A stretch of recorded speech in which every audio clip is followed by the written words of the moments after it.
Сәлем баршаға. Бүгін біз сіздермен шашылмалы қызарып пісетін макарон қуырамыз. Қызып тұрған қазанға қуыратын макаронымызды салып, қызартып қуырып аламыз. Макарон қызарып қуырылғанша етті және пиязды турап аламыз. Қызарған макаронды бөлек ыдысқа саламыз. Қазанға май құйып, етті қызартып қуырамыз. Сосын пиязды саламыз, қуырамыз. Картоп пен сәбізді кубиктап турап, қазанға салып, оларды да 2-3 минут қуырып, бетіне тұз және томат саламыз. Баяу отта 10 минут қақпағын жауып, бұқтырып қоямыз.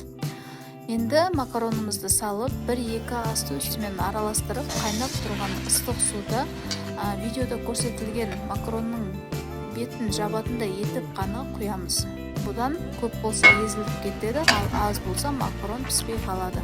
Сол үшін сол мөлшерде құю керек. Сонда макарондарыңыз бір-біріне жабыспай, өте жұмсақ болып піседі. Ас болсын.